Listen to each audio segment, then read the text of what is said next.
Что такое метаболизм? Многие люди считают, что слово метаболизм как-то связано с потерей веса. Это в какой-то степени так. Изучение метаболизма включает в себя исследования о том, как клетки выстраивают, накапливают и разрушают жиры, но метаболизм намного интереснее, чем последние диетические тренды Голливуда. Клеточный метаболизм определяется как общая сумма всех регулируемых химических реакций, которые происходят внутри клетки. Метаболизм настолько важен, что несколько ученых, работающих с НАСА в Центре учреждений национальной науки на факультете химической эволюции, верили, что более глубокие познания метаболизма способны помочь нам понять само происхождение жизни и указать направление, в котором искать жизнь в космосе. Мы часто думаем о клетках, как вещах, однако в глазах химика клетка – это высокоактивная и изощренная химическая система. О клетках в наших телах и, соответственно, о наших телах лучше думать не как о вещах, а как о водоворотах. Вы – это непрерывный поток материи и энергии.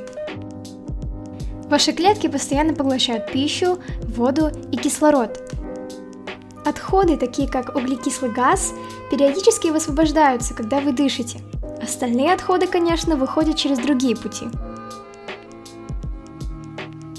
Молекулы в вашей коже постоянно обновляются, полностью заменяются примерно каждые 48 дней. Ваши кости, даже если и кажутся такими твердыми, такими постоянными, проходят через круг полного обновления каждые 10 лет. Опять-таки, вы водоворот. Ваш клеточный метаболизм состоит из сотен различных реакций. Для того, чтобы понять их все, исследователи часто разделяют их на две главные категории – анаболический метаболизм – реакции, которые соединяют молекулы для создания новых, и катаболический метаболизм – реакции, которые разъединяют молекулы. Чтобы запомнить различия, подумайте о катаболическом как о катастрофе, потому что катаболические реакции разрушают вещи. Когда вы едите яблоко, ваш пищеварительный тракт разделяет его на отдельные молекулы – сахар, жиры и аминокислоты. Они поглощаются вашим кишечником, впитываются в кровообращение и доставляются в клетки вашего тела. Как только они попадают в клетку, они начинают действовать на метаболические реакции, которые преобразовывают эти молекулы в маленькие частички вашего тела. Пока мы чаще всего воспринимаем это как должное. Этот процесс является таким важным и таким необычным, что его стоит повторить. Клеточный метаболизм – внутренняя сеть химических реакций клетки, переносит молекулы из окружающей среды, в этом случае разрушает молекулы яблока и превращает их в части клетки. Иногда клетка создает заменяющие части для своих собственных изношенных молекул. Иногда она конструирует энергетические молекулы. Эти выполняют роль топлива и будут питать будущие действия клетки. Клетки мышц используют энергетические молекулы, чтобы сокращаться. Клетки мозга пользуются ими для формирования мыслей и так далее. Эта диаграмма показывает некоторые из многих сетей, кругов и серий химических реакций, происходящих в ваших клетках. Как вы видите, клеточный метаболизм – это довольно сложный процесс. Разные виды развили различные метаболические пути, что является одной из причин, по которым они часто едят разную еду. Газ сульфида водорода, например, очень ядовит для нас, но определенные виды бактерий на самом деле употребляют его в пищу. Тем не менее, ученые, изучающие происхождение жизни, выяснили, что одна особенная серия метаболических реакций, цикл лимонной кислоты, существует в той или иной форме во всех видах, изученных на данный момент. Тот факт, что он практически универсальный, предполагает, что цикл лимонной кислоты одновременно чрезвычайно стар и невероятно важен.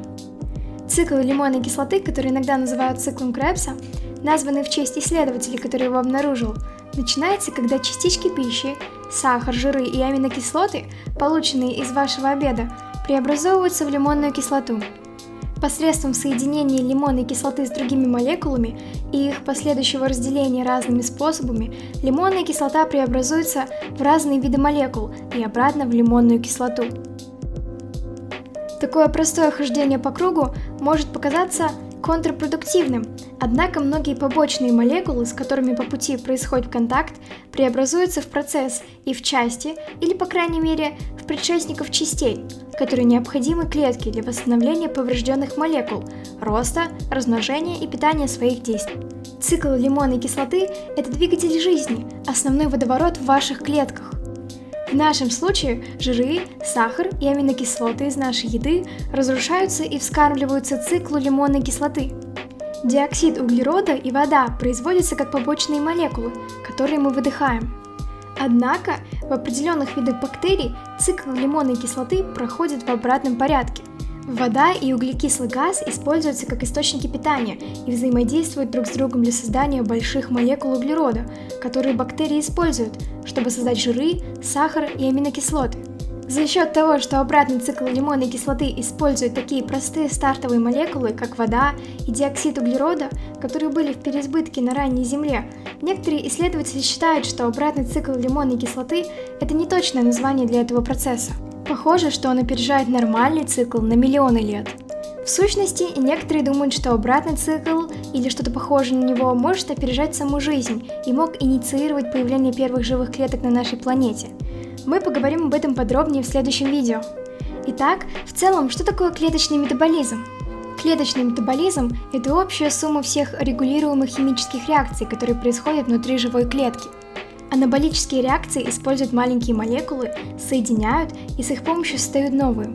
Запомните, что катаболические реакции – катастрофа, то есть разделяют молекулы. В основе метаболизма лежит особенный цикл катаболических и анаболических реакций под названием цикл лимонной кислоты. Вы – это водоворот. Озвучила Досаева Жмеля.